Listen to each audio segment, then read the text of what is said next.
Hai teman-teman, perkenalkan nama saya Geralda Syahaya, NPM saya 12114201200084, Fakultas Kesehatan Program Studi Keperawatan. Di sini saya akan mempresentasikan hasil kerja saya mengenai menjelaskan tentang glikolisis, dekarbiolesis oksidatif, siklus Krebs, transport elektron pada sel eukariotik yang memiliki mitokondria dalam aerob, dan juga menghitung jumlah ATP-nya. Selamat menyaksikan.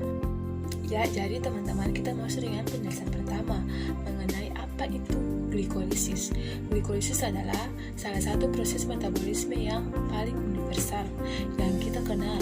Jadi teman-teman, di sini glikolisis ini dia merupakan sel yang terjadi itu hampir ke seluruh metabolisme. Jadi pada dasarnya sel ini tuh sangat banyak yang terjadi di berbagai metabolisme. Kemudian ada juga dekarboksilasi oksidatif, bisa juga disebut sebagai reaksi antara, karena sebelum kita siklus Krebs kita harus melalui dekarboksilasi oksidatif ini. Kemudian ada yang berikutnya yaitu siklus Krebs. Siklus Krebs ini adalah serangkaian reaksi kimia yang terjadi pada sel hidup untuk menghasilkan energi. Ya teman-teman, dan yang terakhir adalah transport elektron. Transport elektron ini merupakan proses terakhir dan respirasi aerob, di mana akan dihasilkan ATP dan NADH dan juga FADH hasil dari glikolisis, dekarboksilasi oksidatif dan juga siklus Krebs. Jadi pada penjelasan yang terakhir ini saya akan menjelaskan hasil dari pada glikolisis, dekarboksilasi oksidatif dan juga siklus Krebs. Ya teman-teman, di sini saya akan menghitung hasil ATP yang dihasilkan. Yang pertama ada glikosis. Glikosis ini mempunyai 2 NADH yang dihasilkan. Kemudian perlu kita ketahui bahwa 1 NADH itu setara dengan 3 ATP. Jadi kita kalikan 2 dengan 3 mendapat hasil yaitu 6 ATP. 6 ATP yang dihasilkan. Kemudian yang kedua ini ada dekarboksilasi oksidatif, ya sama juga seperti ini glikosis yang pertama, dia juga menghasilkan 2 NADH. Jadi penjelasannya juga seperti tadi, 1 NADH itu setara dengan 3 ATP.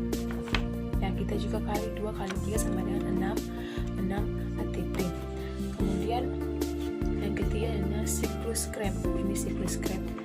Siklus Krebs ini dia menghasilkan 6 NADH dan juga 2 FADH. Karena tadi yang pertama dan kedua itu tidak menghasilkan FADH, yang ketiga ini yang menghasilkan FADH, yaitu siklus Krebs ini yang menghasilkan FADH, yaitu menghasilkannya 2. Jadi pada di sini cara kerjanya itu sama seperti yang pertama, 1 NADH itu menghasilkan 3 ATP. Jadi kita kali 6 dengan 3. 6 kali 3 sama dengan 18 ATP yang dihasilkan. Kemudian FADH ini berjumlah 2. Kita kali juga dengan 2 karena ini rumusnya itu FADH ini 2, jadi kali 2. Kita turunkan siklus Krebs ini memiliki 2 FADH, kemudian kalikan dengan 2 ini kalikan sama dengan 4. Ya, jadi 4 sudah kita sudah berempat, dan kita jumlahkan semua ATP ini. Kita jumlahkan itu, hasilnya itu kita mendapatkan ATP tidak langsung. Kita menghasilkan ATP tidak langsung. Jadi kita menambahkan ini 6 tambah 6 tambah 18 tambah 4 sama dengan 34 ATP.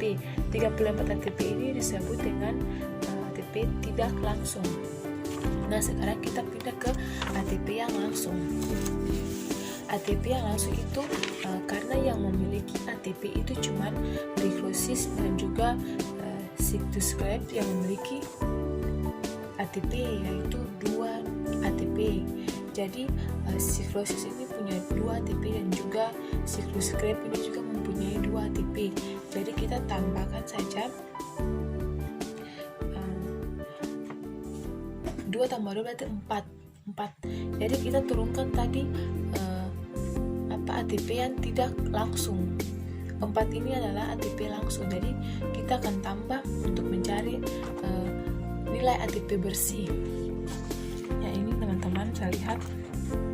Jadi kita tambah ini 4 ini adalah 4 ATP langsung, kalau 34 ini ATP tidak langsung seperti yang saya telah jumlahkan pertama tadi. Hasilnya yaitu 38 ATP. Kemudian saya juga akan menjelaskan bahwa untuk mendapatkan hasil ATP bersih ini atau ATP yang dihasilkan, yaitu kita 38 ini teman-teman bisa lihat 38 ini jumlahnya karena tadi hasil dari ATP yang tidak langsung itu 34, sedangkan ATP yang langsung itu 4. Jadi hasilnya yaitu 38. Kita sudah jumlahkan. Ya, kemudian kita turunkan untuk mencari ATP bersih atau nilai ATP yang dihasilkan daripada ketiga poin tersebut.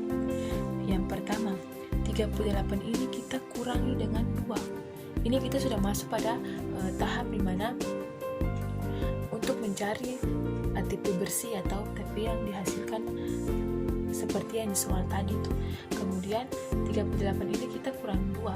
2 ini dari mana teman-teman? 2 ini itu terdapat pada 2 ini itu terdapat di siklus glikolisis. Kenapa saya menurunkan 2 ini? Karena pada siklus glikolisis itu dia memindahkan 2 asam pirufat dari sitoplasma ke matriks mitokondria. Makanya saya menurunkan 2 itu, saya mengeluarkan 2 itu karena 2 itu sudah dipindahkan ke matriks mitokondria. Jadi 38 itu kurang 2 dan hasilnya yaitu nilai ATP murni atau ATP bersih itu adalah 38 ATP yang dihasilkan. Ya teman-teman, itu adalah presentasi saya mengenai penjelasan dan juga ATP yang dihasilkan. ATP yang dihasilkan itu tadi saya sudah menjelaskan tentang ATP yang langsung dan juga tidak langsung. Jadi tadi ATP langsung itu dia menghasilkan 4. Kalau ATP tidak langsung itu dia menghasilkan 34 seperti yang saya sudah jelaskan tadi. Jadi 34 tambah 4 sama dengan 38. 38 itu saya kurangkan dengan 2 karena di siklus glikosis itu dia sudah memindahkan 2 asam pirufat dari sitoplasma ke matriks mitokondria. Jadi mitokondria. Jadi saya sudah mengurangi 2. Jadi hasil terakhirnya itu 36 ATP yang saya dapatkan. Dan juga saya hitung dari penjelasan saya tadi. Sekian dan terima kasih dari presentasi saya.